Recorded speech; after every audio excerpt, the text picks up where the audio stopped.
Assalamualaikum warahmatullahi wabarakatuh. Kami dari kelompok 2 akan mempresentasikan mengenai analisis hakikat inovasi pendidikan dan bidang garapan inovasi pendidikan. Sebelumnya, perkenalkan, nama saya Novia Sri Heryani, NPM 0371171123. Nah, seperti yang telah kita ketahui bahwa inovasi ini merupakan sebuah pembaharuan atau perubahan. Ada juga yang berpendapat bahwa inovasi ialah merupakan perubahan menuju ke arah perbaikan dan berencana. Jadi tidak dilakukan dengan kebetulan saja. Ada juga seorang ahli bernama Saud yang berpendapat bahwa inovasi ini merupakan ide, barang, kejadian, dan metode yang dirasakan dan diamati sebagai suatu hal yang baru bagi seseorang dan sekelompok orang, baik itu dari hasil invensi maupun discovery. Nah, inovasi sendiri ini juga dilakukan untuk mencapai tujuan tertentu dan untuk memecahkan masalah tertentu. Nah, ada juga pengertian pendidikan menurut Undang-Undang Nomor 20 Tahun 2003 yang menyatakan bahwa pendidikan ini merupakan usaha sadar dan terencana untuk mewujudkan suasana belajar dan proses pembelajaran agar peserta didik ini dapat secara aktif mengembangkan potensi dirinya untuk memiliki kekuatan spiritual keagamaan, pengendalian diri, kepribadian, kecerdasan, akhlak mulia, serta keterampilan yang diperlukan untuk dirinya sendiri, masyarakat, bangsa, dan negara. Saya akan memaparkan apa itu inovasi pendidikan. Inovasi pendidikan adalah inovasi dalam bidang pendidikan atau inovasi untuk memecahkan masalah dalam bidang pendidikan. Dan dari pemaparan yang telah disampaikan, dapat dirangkum bahwa inovasi pendidikan adalah suatu gagasan atau ide mengenai perubahan dalam dunia pendidikan ke arah yang lebih baik, yang disesuaikan dengan perkembangan zaman dalam rangka untuk mencapai tujuan yang telah ditentukan. Jadi inovasi merupakan perubahan, tetapi tidak semua perubahan merupakan inovasi. Terima kasih. Bidang garapan inovasi pendidikan. Bidang-bidang inovasi pendidikan berdasarkan komponen yang ada dalam komponen keseluruhan sistem pendidikan. Terdapat banyak hal yang perlu mendapat perubahan, baik itu peningkatan, penyempurnaan, maupun perbaikan melalui kegiatan inovasi. Bidang-bidang ini antara lain menyangkut peserta didik, tujuan pendidikan, isi bahan ajar, media pelajaran, fasilitas pendidikan, metode dan teknik komunikasi, struktural tata laksana, hasil pendidikan, dan situasi belajar mengajar. Inovasi menurut Santoso. Yang pertama, bidang peserta didik. Yang kedua, bidang tujuan pendidikan. Yang ketiga, isi pelajaran. Yang keempat, media pembelajaran.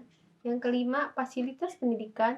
Yang keenam, metode dan teknik komunikasi. Yang ketujuh, yang terakhir, hasil pendidikan. Assalamualaikum warahmatullahi wabarakatuh. Perkenalkan, nama saya Dia Permatasari. Saya dari kelas 7E NPM 0371171127. Di sini saya akan menjelaskan tentang contoh dari inovasi pendidikan menurut B. Imles.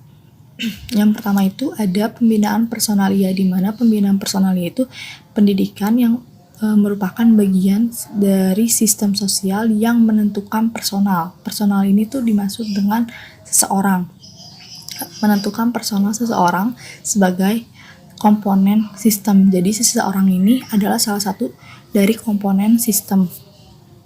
Lalu contoh dari komponen sistem seseorang ini itu apa? Ya, contohnya itu misalkan peningkatan mutu guru, lalu ada sistem kenaikan pangkat, dan aturan tata tertib siswa. Lalu di sini ada yang kedua itu, lalu di sini ada banyaknya personal dan wilayah kerja, di mana banyaknya personal dan wilayah kerja ini menjelaskan tentang beberapa jumlah personalia atau seseorang yang terikat dari sistem di mana wilayah orang ini bekerja. Contohnya itu misalnya aspek ini tuh misalnya tuh seperti ratio guru dan siswa pada satu sekolah yang menggunakan sistem Pamong. Sistem Pamong tuh apa sih? itu ibaratnya rasionya 1:200, di mana satunya itu guru dan 200-nya itu siswa. Lalu yang ketiga ada fasilitas fisik. Fasilitas fisik itu apa? Sistem sosial termasuk juga sistem pendidikan yang mendayagunakan berbagai sarana dan hasil teknologi untuk mencapai tujuan tersebut. Contoh dari fasilitas fisik ini tuh komponennya apa? Perubahan bentuk tempat duduk. Tempat duduk siswa itu berubah-ubah. 1 anak, 1 kursi, dan 1 meja. Atau 2 meja, 2 kursi, 2 anak gitu. Lalu perubahan pengaturan dinding ruangan, di mana dinding itu batas antara ruang yang mudah dibuka.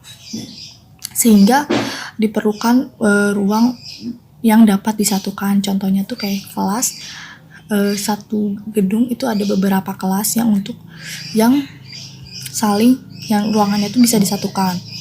Lalu perlengkapan perabot laboratorium bahasa yang penggunaan CCTV, televisi yang terbatas dan sebagainya.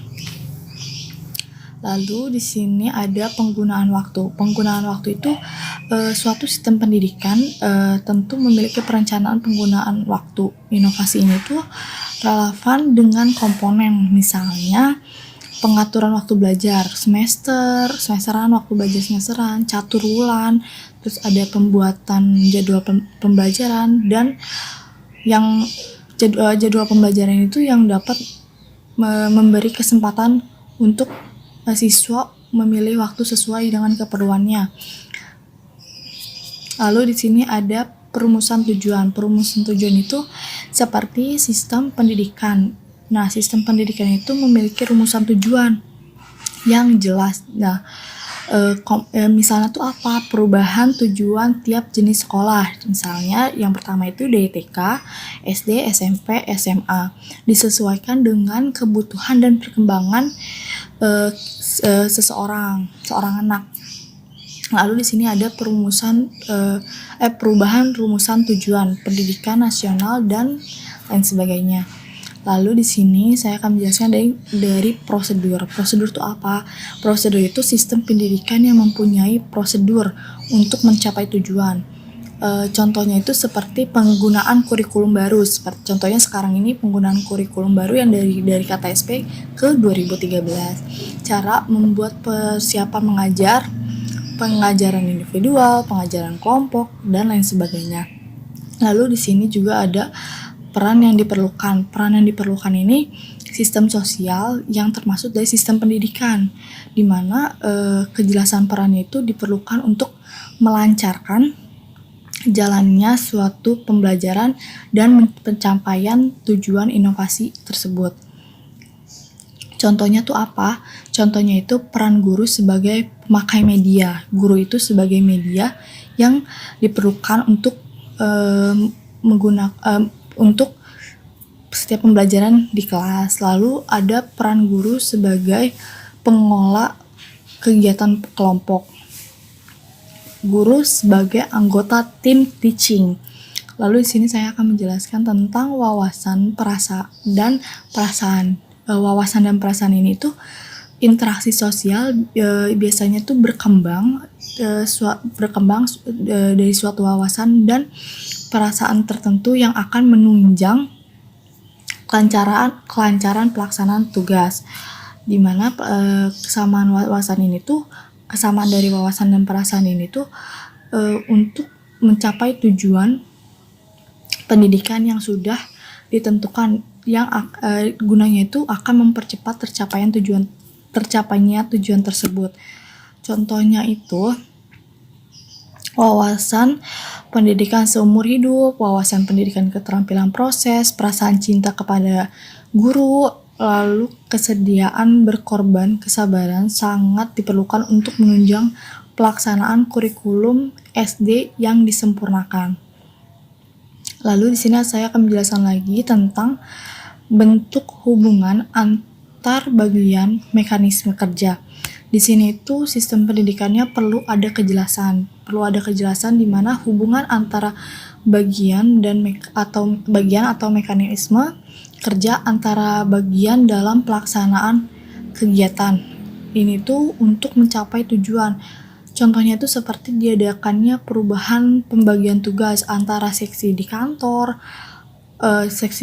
departemen, atau mekanisme kerjanya antar seksi.